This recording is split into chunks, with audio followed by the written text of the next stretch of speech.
The sun streamed through the grand bay windows of the estate, flooding the room with light. The morning buzzed with energy as family members and staff scurried around, preparing for Cora's wedding. Waylon leaned against the doorframe of the living room, coffee in hand, observing the chaos with a mix of pride and amusement. "Dad, have you seen my earrings?" Cora's voice rang out from upstairs, sharp with urgency. Her footsteps thundered down the staircase, her silk robe billowing behind her. "Check the dresser in your room, sweetheart," Waylon said, his voice calm. "They should be in the little silver box." Cora huffed, throwing her hands in the air. "They're not there? I'm going to be late. Why is everything going wrong today?" "Relax," Waylon said, setting his coffee down on a side table. "Take a breath. I'll help you look." Lucia appeared from the hallway, her fitted dress swishing softly as she walked. Her hair was perfectly styled, and her makeup subtle but flawless. "What's wrong now?" she asked, placing a reassuring hand on Cora's shoulder. "The earrings are gone," Cora said, her frustration barely contained. "I'm sure I put them on the dresser, but they're not there." Lucia shot Waylon a look. "Can you check the car? Maybe they fell out of the bag when we were unloading the gifts yesterday." Waylon nodded. On it, he grabbed his keys from the kitchen counter and headed outside. The crisp morning air was a welcome change from the heated energy inside. He popped open the trunk of the car and sifted through the bags. Sure enough, a small velvet box lay wedged between two larger packages. He smiled to himself, picking it up. When he returned, Cora's face lit up. "Dad, you're a lifesaver." She grabbed the box and dashed upstairs, shouting a quick "thank you" over her shoulder. Waylon chuckled. "Well, that's one crisis averted." Lucia approached him, a warm smile on her face. "Everything's perfect, Waylon. Thank you for making all of this happen." She reached out and placed a hand on his arm. "It's not just me," he said, gesturing toward the house full of people. "This is for our family. For Cora. She deserves this." Lucia nodded, her smile lingering, but Waylon noticed a flicker of something in her eyes, a shadow of unease. He decided not to press her on it. Today was about Cora, and he wanted nothing to ruin the moment. As the day progressed, the house became a whirlwind of activity. The florist arrived with truckloads of white roses, filling the air with their sweet aroma. The caterers unloaded trays of hors d'oeuvres, and the photographer darted around, snapping candid shots of the family. Waylon busied himself, ensuring everything was running smoothly. "Dad, where should we set up the photo booth?" Max, his second eldest, asked, dragging a heavy box into the living room. "The far corner by the patio," Waylon said. "It'll get plenty of natural light there." Max nodded and called for help from his younger brother, Jordan. Waylon watched as the two bickered over how to carry the equipment, their voices blending into the symphony of sounds filling the house. It was chaotic but heartwarming, the kind of family chaos he had come to treasure. As Waylon stepped outside to oversee the final touches on the garden decorations, he noticed his best friend, Matthew, arriving.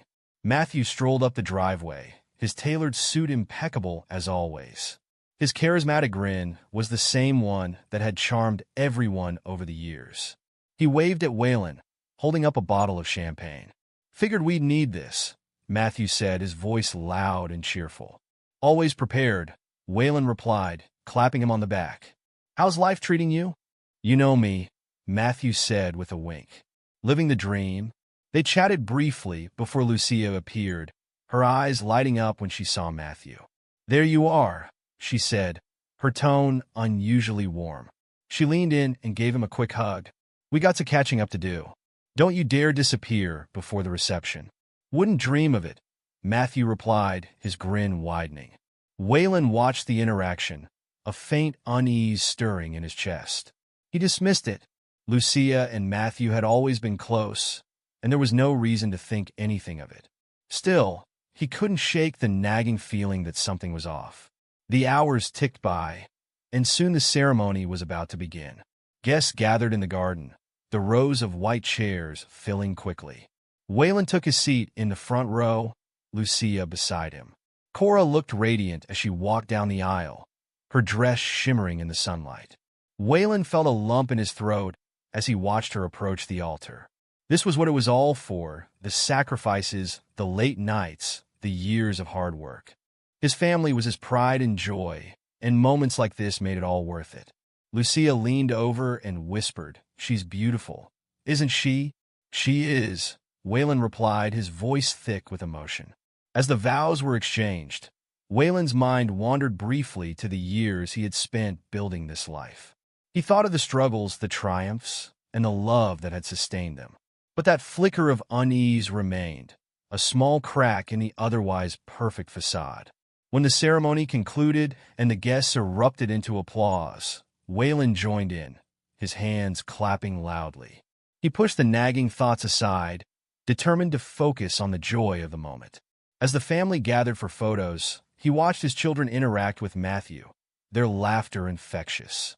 Yet something about their closeness struck him as odd. He brushed it off again, convincing himself he was overthinking. Today was not the day for doubts. Today was for celebrating his daughter and the family he had worked so hard to create. For now, he would let the picture-perfect facade remain intact, unaware that the cracks would soon shatter it entirely. The garden was a picturesque scene of perfection. White roses lined the aisle, their fragrance blending with the crisp autumn air. Guests mingled, their laughter and chatter creating a lively backdrop. Waylon moved through the crowd, a glass of champagne in hand, greeting family and friends with a warm smile. Cora's wedding was everything he had envisioned, a moment of joy that years of hard work had made possible. He spotted his children, Cora, Max, Brielle, Jordan, and Lucas, gathered near the fountain. They surrounded Matthew, their faces alight with laughter as he animatedly recounted a story. Waylon's heart swelled. His children and his best friend had always shared a close bond, something he had cherished. But then something caught his eye. Lucia walked up to Matthew. The ease with which she moved toward him seemed natural. But the moment her arms wrapped around his neck and their lips met, Waylon's world tilted. It wasn't the friendly peck of old friends. It lingered, intimate and unapologetic. Waylon's breath caught. Was he imagining this? He stepped closer, weaving through the crowd unnoticed. The sounds of laughter and music blurred as his ears honed in on their voices. Lucia's voice was low but unmistakable. "Can you believe he still thinks he's been raising his own kids?" she said, a sly smile curling her lips. "We convinced him all these years that the procedure worked. They're yours, babe. And now this loser's even funded this extravagant $1 million wedding." Waylon felt his chest tighten. He clenched his fists, his nails digging into his palms as he fought the urge to scream. Procedure? Convinced him? What was she talking about? He stayed frozen, hoping he'd misheard. Lucas, his youngest, spoke up next, his tone light but laced with derision. "We pretended to be good little kids for him. Uncle Matthew's our real dad, anyway." The words hit Waylon like a sledgehammer. He stumbled back a step, his vision blurring. The crowd around him carried on, oblivious to his silent devastation. Years of memories flashed through his mind. Family dinners, birthdays, late-night talks with Lucia about their dreams for their children. It had all been a lie. His breath came in shallow gasps as he tried to piece together the fragments of his shattered world. A waiter approached with a tray of champagne, breaking Waylon's trance. "Sir, would you like another glass?" Waylon waved him off, his voice hoarse. "No, thank you." He turned and walked briskly toward the house, needing a moment to think, to process. Inside, the noise of the wedding faded, replaced by the quiet hum of the refrigerator and the distant chatter from the garden. He set his glass down on the counter, gripping the edge for support. His mind raced, replaying the scene over and over. Footsteps approached. Lucia entered the kitchen, her expression cheerful. "There you are," she said, crossing the room to him. "Everything okay?" "You disappeared." Waylon forced a tight smile. "Just needed a breather." "It's a big day." Lucia nodded, pouring herself a glass of wine. "I know. Cora's so happy. You've done an incredible job, Waylon. None of this would have been possible without you." Her words, once a source of pride, now felt hollow. He studied her, searching for a trace of guilt, but her demeanor was calm, unbothered. How long had she been deceiving him? And Matthew, his closest friend, the man he had trusted with everything. How could he have been so blind? "Where's Matthew?" Waylon asked, his voice steady despite the turmoil inside him. Lucia's eyes flickered briefly. "He's probably with the kids. You know how they adore him." Waylon nodded, swallowing the bitterness rising in his throat. "Yeah, they do." He needed proof, something undeniable. Without a word, he left the kitchen, heading upstairs to his office. He locked the door behind him and powered on his computer. Over the years, he had meticulously kept records of everything: medical documents, financial statements, emails. If there was evidence of Lucia and Matthew's betrayal, he would find it. He opened the folder containing the children's medical files. His heart pounded as he skimmed through the records. Cora's file confirmed she was born through IVF, a process they had undergone together. But the timeline didn't add up. According to the records, the procedure had failed multiple times before her birth. And the DNA test results from a routine checkup, something he hadn't thought twice about at the time, indicated a paternal discrepancy. Waylon's stomach churned. He checked Max's file next, then Brielle's, Jordan's, and finally Lucas's. The same pattern emerged. None of the children shared his DNA. The betrayal was undeniable. Lucia and Matthew had woven an intricate web of lies, exploiting his love and trust to their advantage. The weight of the revelation threatened to crush him, but a spark of resolve ignited within him. He wouldn't let them destroy him. Not today. Waylon returned to the garden, his face a mask of composure. The ceremony was about to begin, and guests were taking their seats. Lucia stood by the entrance, radiant and poised. She reached for his hand, and he let her take it, though his grip was cold. He loved her, loved all his children, despite everything. But he couldn't ignore the truth. The life he had built was a lie, and he would have to face the consequences of that truth, for himself and for them. Waylon stood rooted at the edge of the garden, the weight of the revelations threatening to suffocate him. The sound of laughter and conversation swirled around him, but it felt distant, muted.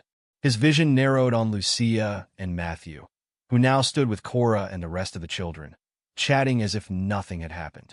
His blood boiled. He took a deep breath and stepped forward. The chatter faded as Waylon's voice rang out, loud and commanding. "Stop everything." Heads turned in his direction, confusion rippling through the crowd. Guests exchanged puzzled glances, their smiles fading. "This wedding is over," Waylon announced, his voice steady but laced with fury. "There will be no vows today, not after what I just heard." Gasps and whispers erupted among the guests. Cora's face turned pale as she clutched the bouquet tighter. "Dad, what are you talking about?" she asked, her voice trembling. Waylon's eyes bore into Lucia and Matthew. "Ask your mother and Uncle Matthew," he said, spitting the word with venom. "Or better yet, ask yourself who you've been calling Dad all these years." Lucia's face drained of color. She stepped forward, raising her hands as if to calm him. "Waylon, please, let's not make a scene." Waylon's laugh was cold and bitter. "Oh, we're way past that, Lucia. You made the scene when you decided to lie, cheat, and betray me for years. Tell them, Lucia.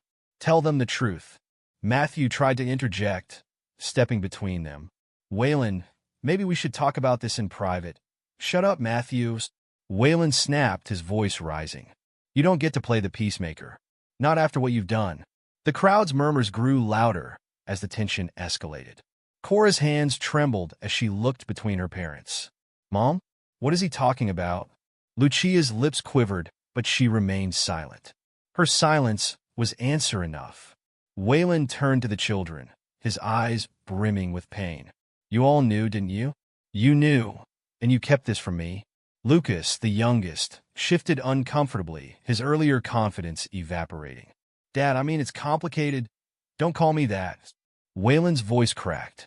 "I'm not your dad. Apparently, I never was." Cora dropped her bouquet, the flowers scattering on the ground. "Mom, is this true?" Lucia reached for her daughter, but Cora stepped back. I can explain," Lucia stammered, tears pooling in her eyes. Waylon shook his head, his fists clenched at his sides. "No more lies, Lucia. Just admit it. Admit that you and Matthew have been playing me for a fool. Matthew's voice turned defensive. Waylon, you're blowing this out of proportion. This isn't the time or place. Waylon's glare could have cut steel. You don't get to dictate anything here. You destroyed my family, my life. And now, you're going to face the consequences. Cora's voice rose above the chaos, trembling with desperation. What does this mean for the wedding? For us? Waylon's gaze softened as he looked at her, but his resolve remained firm. It means there is no wedding, Cora. I can't stand here and pretend to celebrate a family built on lies. Lucia's tears streamed down her face as she fell to her knees. Waylon, please. I made mistakes, but don't punish the children for my actions. They love you. Do they? Waylon shot back. Because from what I heard, they've been laughing behind my back, pretending to be my kids while knowing the truth. Lucas stepped forward hesitantly. It's not like that, Dad. I mean, Waylon. We didn't mean to hurt you. Didn't mean to hurt me? Waylon repeated, his voice dripping with sarcasm. You conspired with your mother and Matthew to keep me in the dark. That's not just hurtful. That's cruel. The guests began to disperse, their whispered judgments carried on the wind. Waylon took a deep breath, his voice steadier now, but no less resolute. This ends today. Cora, Max, Brielle, Jordan, Lucas, you're all adults now. You can choose to stay with your mother and Matthew, but don't expect me to be part of your lives anymore. You made your choices. Lucia crawled toward him, clutching his pant leg. Please, Waylon, don't do this. We can fix this. We can go to counseling. Waylon pulled away, his face hard. You had years to come clean, Lucia. Years to show me even an ounce of respect. You chose deceit instead. There's no fixing this. He turned to the wedding planner, who stood frozen near the arch. Call it off. Send everyone home. This wedding is over. Cora sobbed openly as Waylon walked away, his steps purposeful. The weight of betrayal still pressed heavily on him, but he knew one thing for certain. He was done being a pawn in their game. The life he had built might have been a lie, but his future would be his own, free of deceit, free of them. The days that followed the wedding felt like a blur to Waylon, though each moment was charged with action and decision. He wasn't the type to let betrayal paralyze him. If anything, it fueled his resolve to reclaim control of his life. On the morning after the disastrous wedding, Waylon sat at the mahogany desk in his home office, a steaming cup of coffee untouched beside him. His lawyer's voice on the other end of the phone was calm and measured, but Waylon's emotions were anything but. Divorce proceedings can be initiated immediately, the lawyer assured him. Given the circumstances, we can build a strong case. I'll also update your will to reflect the changes you mentioned. Do it, Waylon replied, his tone cold. I want them removed from everything. No inheritance, no trust funds, nothing. Later that day, Lucia stormed into his office, her face a storm of fury and desperation. Waylon, this is insane, she snapped, slamming the door behind her. You can't just cut the kids out of the will. They didn't do anything wrong. Waylon leaned back in his chair, his expression unreadable. Didn't they? He asked coolly. They lied to my face for years, Lucia. They laughed behind my back while calling another man their father. That's not innocent. Tears streaked down Lucia's cheeks. They're your children in every way that matters. You raised them, you love them. How can you just throw them away? Waylon stood abruptly, his chair scraping against the floor. Don't you dare lecture me on love, Lucia. You destroyed this family with your lies. You and Matthew turned my life into a joke. And now you expect me to act like nothing happened? It wasn't like that, Lucia pleaded, her voice breaking. I made mistakes, but it was never about hurting you. Stop, Waylon said, holding up a hand. You don't get to rewrite the narrative. This was calculated. You knew exactly what you were doing. Lucia's tone turned accusatory. And what about the kids? You think punishing them makes you the better person? They're not responsible for my choices. Waylon's jaw tightened. They're adults, Lucia. They made their choices when they aligned themselves with you and Matthew. Actions have consequences. The next confrontation came with Matthew. The man had the audacity to show up at Waylon's office unannounced. Waylon, can we talk? Matthew said, stepping inside before Waylon could refuse. His demeanor was a mix of guilt and entitlement, which only made Waylon angrier. I have nothing to say to you, Waylon replied, barely looking up from the paperwork on his desk. Matthew sighed, sitting down uninvited. Look, I screwed up. I know that. But we've been friends for decades. Doesn't that mean anything? Waylon finally looked up, his eyes piercing. Friends? You call yourself my friend? You slept with my wife. You fathered my kids. And then you stood beside me at every milestone like nothing was wrong. You're not my friend. You're a parasite. Matthew flinched, but pressed on. The kids, our kids, still need you. You're the only father they've ever known. Waylon's voice turned icy. No, Matthew. They're your kids. You wanted the titles so badly? Now you can have the responsibility that comes with it. Matthew opened his mouth to argue, but Waylon cut him off. Get out, and don't come back. The children's reactions were a mix of anger, guilt, and denial. Cora was the first to confront him, her eyes red from crying. Dad, you're being unfair, she exclaimed, standing in the doorway of his study. We didn't ask to be born into this situation. None of this is our fault. Waylon put down the pen he was holding and looked at her. You're right, he said evenly. You didn't ask for this. But you knew the truth, Cora. And instead of coming to me, you chose to keep me in the dark. That's a choice you made. But we love you, Cora insisted, her voice cracking. You're our dad. You always will be. Waylon's expression softened for a moment before hardening again. I loved you too, Cora. I still do. But love doesn't erase betrayal. I can't go back to the way things were. Max was next, his tone angrier than his sister's. So that's it?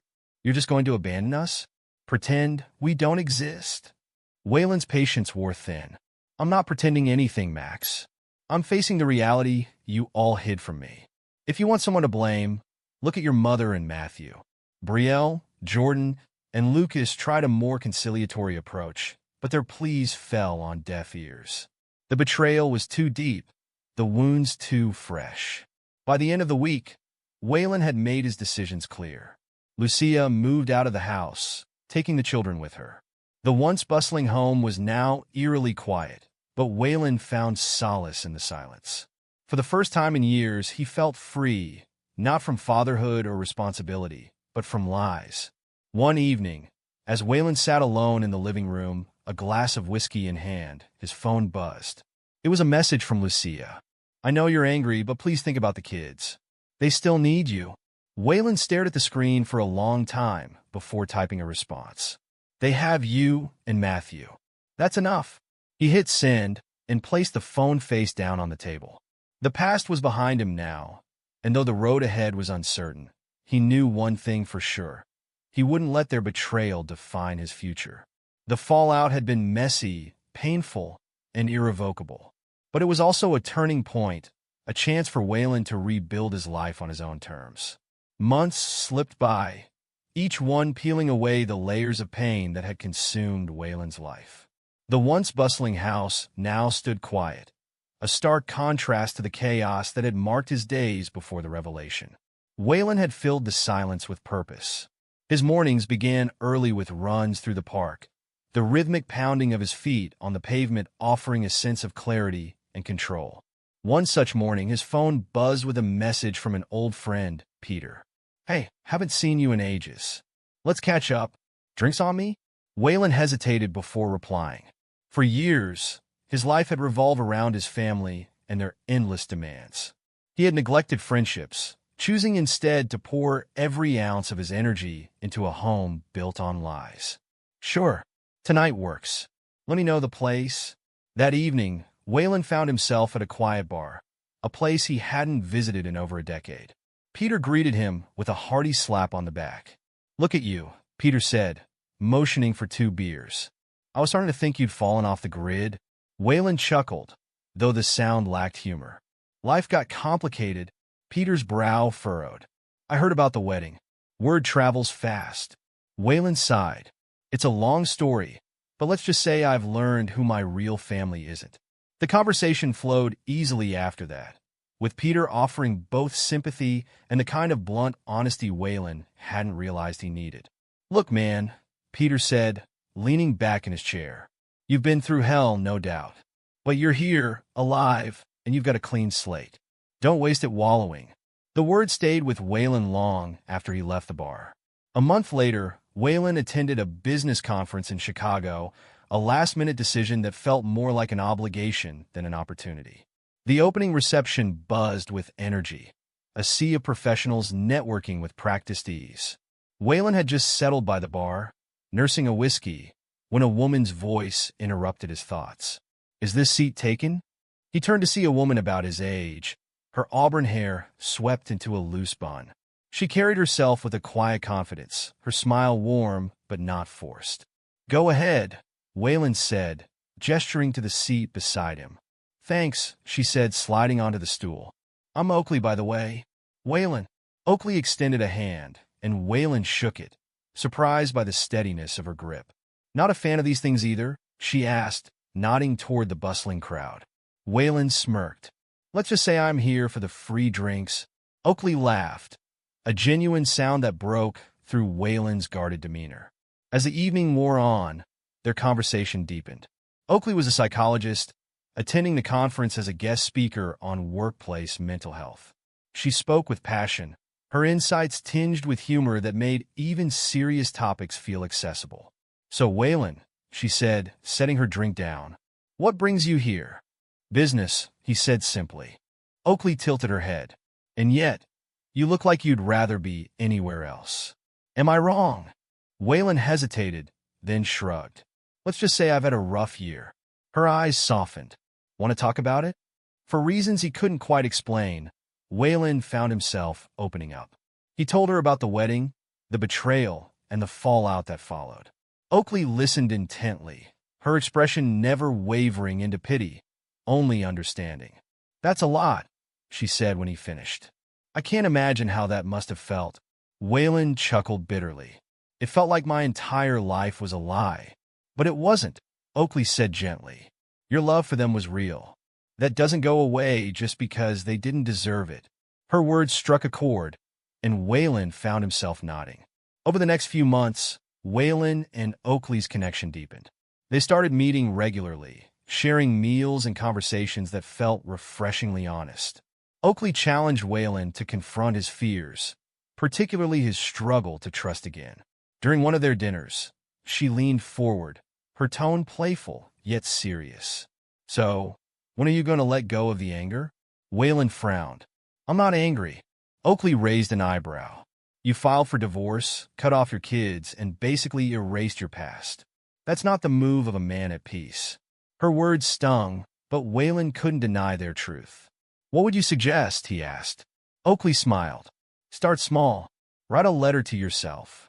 Say everything you wish someone had said to you during that time. Then burn it." Waylon rolled his eyes. "Sounds cliché." "Maybe," she said, her smile widening. "But clichés exist for a reason." One evening, Waylon sat in his study, a blank piece of paper in front of him. He stared at it for what felt like hours before finally picking up a pen. "Dear Waylon," he wrote, "you deserved better. You loved with your whole heart, and that was never a weakness. What happened to you says more about them than it does about you." The words came slowly at first, but soon they poured out in a torrent. By the time he finished, Waylon felt a strange sense of release. He folded the letter carefully and placed it in the fireplace, watching as the flames consumed it. The next morning, he called Oakley. "I did it," he said without preamble. Her laughter was warm. And maybe you were right," he admitted. With Oakley's support, Waylon began to rebuild not just his life, but his sense of self. He took up painting, a hobby he hadn't indulged in since college. He reconnected with old friends, some of whom had distanced themselves during his years of isolation. For the first time in a long time, Waylon felt like himself again. One afternoon, as he and Oakley strolled through a park, she turned to him with a serious expression. "Do you ever think about reconciliation?" she asked. "With Lucia and the kids?" Waylon clarified. Oakley nodded. Waylon sighed. "I don't know. Part of me wants to, but another part is scared," Oakley finished for him. Waylon nodded. Oakley placed a hand on his arm. "Take your time. Forgiveness doesn't mean forgetting or excusing. It's about freeing yourself from the burden of hate. Waylon smiled, grateful for her wisdom. You make it sound so easy. It's not, she said, squeezing his arm. But it's worth it. As they continued walking, Waylon felt a flicker of something he hadn't felt in years. Hope. For the first time, the future didn't seem so daunting. It felt like a new dawn. The once grand life Lucia and Matthew had enjoyed crumbled piece by piece. Waylon had been thorough in cutting them out. Lucia's social circle, once filled with affluent friends and endless invitations, grew cold and distant. Gossip spread like wildfire after the scandal broke, and the people who had once envied her life now whispered about her betrayal. Their financial situation deteriorated rapidly, with Waylon's lawyers ensuring Lucia received minimal in the divorce settlement. Her lavish lifestyle was unsustainable. The sprawling suburban home was sold to pay off debts, replaced by a cramped apartment on the edge of town. Matthew's charm, which had once helped him climb the social ladder, no longer opened doors. His reputation as a homewrecker made finding work nearly impossible. Lucia sat at the small kitchen table, a stack of unpaid bills in front of her. Her hands trembled as she calculated how far behind they were. "Matthew, we need money," she said, her voice tinged with desperation. Matthew leaned against the counter, nursing a cheap beer. "You think I don't know that?" he snapped. "I've been trying, Lucia. Nobody wants to hire me after what happened." Her eyes flashed with anger. "You think this is just on you? I lost everything too. My friends, my reputation, my life. And whose fault is that?" Matthew shot back. "You wanted it all, Waylon's money, the kids, and me. Now look where we are." The argument spiraled, as it often did, into accusations and shouting. The walls of their apartment seemed to shrink around them, echoing their misery back at them. The children, once a source of Lucia's pride, had grown increasingly distant. Cora, who had always idolized her mother, was the most vocal in her anger. One afternoon, she visited the apartment, her face tight with frustration. "Why did you do this to us, Mom?" Cora demanded, standing in the doorway with her arms crossed. "You've destroyed everything." Lucia motioned for her to come in, but Cora stayed where she was. "I don't understand," Cora continued. "Dad gave you everything. We had a perfect life. Why wasn't that enough?" Lucia's voice faltered. "It's not that simple, Cora. Your father and we had our problems." "Problems?" Cora's voice rose. "That's your excuse? You lied to him, to us, for years. You let us think he was our dad when all along it was." She broke off, her voice choked with emotion. Matthew entered the room, attempting to calm the situation. "Cora, let's not do this now. Don't even start." Cora snapped, her glare cutting through him. "You're just as much to blame. You're both selfish, and now we're paying for it." Lucia reached for Cora, tears streaming down her face. "I'm sorry. I never wanted this for you. But you did it anyway," Cora said, stepping back. "And now, none of us have a family anymore." The younger children were no more forgiving. Lucas, who had once adored Matthew as a cool uncle, refused to speak to him. Max and Brielle moved out of state, cutting ties completely. Jordan, the most reserved of the siblings, sent a curt email to Lucia. "I can't be part of this anymore. Don't contact me." Lucia read the message over and over, her heart sinking further with each read. Even within their diminished world, Lucia and Matthew's relationship grew toxic. They began to blame each other for their fall from grace. "You could have stopped it," Lucia hissed during yet another argument. "You could have told me this was a bad idea. And you could have told Waylon the truth years ago," Matthew retorted. "Maybe you wouldn't have cut us off if you had some integrity." "Integrity?" Lucia laughed bitterly.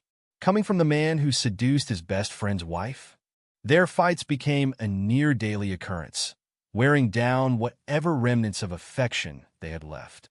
The apartment grew suffocating, a constant reminder of their failures.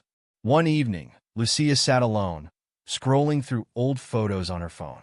Pictures of family vacations, holidays, and birthdays stared back at her. In every one, Waylon's face was present, smiling, supportive, unsuspecting. The realization hit her like a punch to the gut. She had destroyed a man who had only ever loved her. Her thoughts were interrupted by a knock at the door. She opened it to find Cora standing there, her face etched with a mix of anger and sorrow. "Why are you here?" Lucia asked cautiously. "I wanted to see if you're okay," Cora said, stepping inside. Lucia's eyes welled up. "I don't deserve your kindness, Cora. I'm not here to forgive you," Cora said firmly. "But I needed to say this. You ruined Dad's life, and ours too. You might have thought you were doing what made you happy, but all you did was hurt people. I hope you think about that every day." Cora turned to leave, pausing at the door. "For what it's worth, I don't think Dad will ever hate us as much as you think. But you? I don't know if he'll ever forgive you." The door clicked shut, leaving Lucia alone once more. Matthew, meanwhile, had taken to spending long hours away from the apartment, often at the same bar where Waylon had found solace months earlier. But Matthew's visits were different. His presence was marked by bitterness and self-pity. The regulars avoided him, sensing the weight of his anger. One night, as he sat nursing his third drink, he overheard a conversation at the bar. "Did you hear about Waylon? He's dating again. Good for him after what his ex put him through." Matthew's jaw tightened. He slammed his glass down, drawing startled glances. "What's your problem?" the bartender asked. "Nothing," Matthew muttered, throwing cash on the counter before storming out. The following morning, Matthew returned to the apartment to find Lucia staring blankly at the bills. "We can't keep living like this," he said. "And what do you suggest?" Lucia asked, her voice devoid of emotion. "I don't know. Maybe we move. Start fresh somewhere else." Lucia shook her head. "There's no starting fresh, Matthew. Not after what we've done. This is it. This is our life now." The weight of her words hung in the air, suffocating them both. As days turned into weeks, Lucia and Matthew's lives became a monotonous cycle of regret and resentment.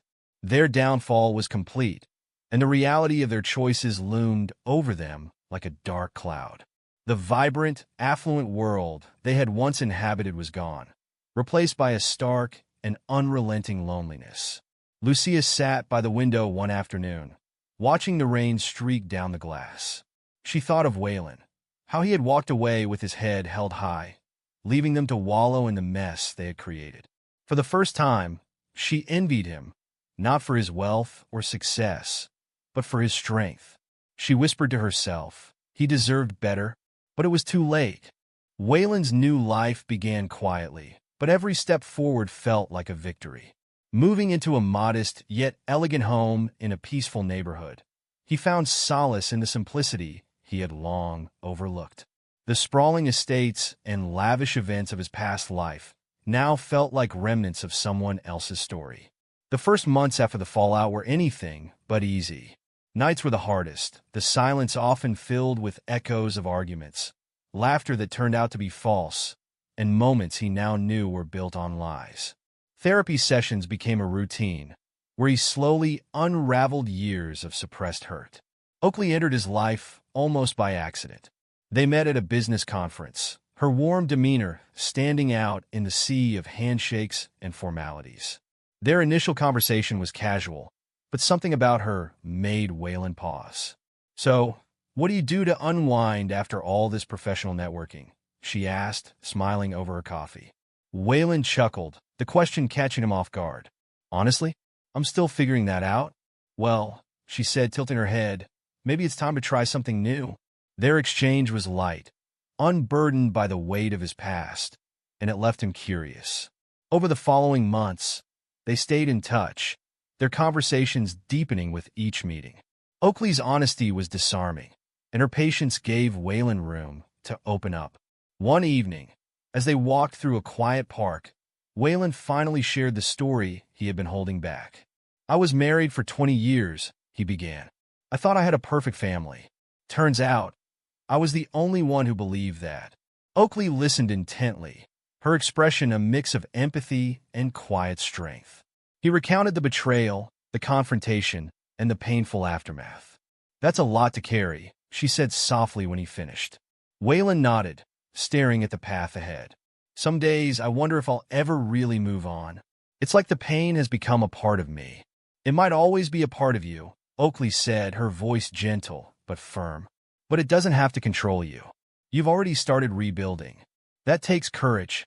Her words stayed with him, a reminder that healing wasn't about erasing the past, but learning to live with it. Waylon's relationship with Oakley deepened, but he took his time. For the first time in years, he allowed himself to be vulnerable, and Oakley met him there without judgment. They shared quiet evenings cooking together, mornings exploring local markets, and afternoons hiking trails that gave them both a sense of peace.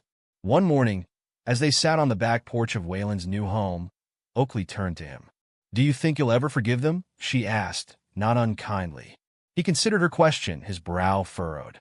"I don't know," he admitted. "I've let go of the anger mostly, but forgiveness? That feels different." "Maybe forgiveness isn't about them," Oakley suggested. "Maybe it's about freeing yourself." Months turned into a year, and Waylon found himself in a place he hadn't expected: contentment. His career flourished as he poured himself into work, not as a distraction, but as a way to rediscover his passion. He reconnected with old friends, people who had been sidelined during his marriage, and built a support system that felt authentic. The children had reached out sporadically, each interaction tentative. Cora was the first to ask for a meeting, her voice trembling over the phone. "Dad," she said hesitantly, "can we talk? I know I don't deserve it, but I miss you." Waylon agreed, and they met at a small cafe. Cora's eyes were filled with guilt as she sat across from him. "I'm so sorry for everything," she began. "I should have told you the truth, but I didn't know how. I was scared of losing our family." Waylon studied her, his expression unreadable. "You didn't just lose me. You lost trust, Cora. That's not something that comes back overnight." She nodded, tears brimming in her eyes. "I understand. I want to try, if you'll let me." Their conversation was a start, though Waylon kept his boundaries firm. Over time, similar moments unfolded with his other children, each seeking to mend what had been broken. The day Waylon proposed to Oakley was unremarkable in its setting, a quiet evening at home, but extraordinary in its meaning. "I've spent so much of my life chasing a version of happiness that wasn't real," he said, holding her hands. "With you it feels different. It feels honest. I want to keep building this life with you." Oakley smiled, tears glistening in her eyes as she nodded. "Yes, Waylon, I'd love that." Their wedding was a small, intimate ceremony held in a garden, surrounded by a few close friends and Oakley's family. Waylon didn't invite his children, a decision he made after much reflection. He needed this moment to be about his new beginning, unshadowed by the past. One evening, as Waylon stood on the balcony of their home, he gazed out at the setting sun. Oakley joined him, wrapping her arms around his waist. "What are you thinking about?" she asked. "My life," he said, his tone reflective but calm. "How far I've come. How much I've lost and gained." She leaned her head against his shoulder. "You've built something beautiful, Waylon, and you've done it on your own terms." He smiled, the weight on his chest feeling lighter than it had in years. The pain of betrayal still lingered, but it no longer defined him. It was a scar, a reminder of where he had been, but not of where he was going. In that moment, Waylon felt a deep sense of peace. His life wasn't perfect, but it was his, and that was enough.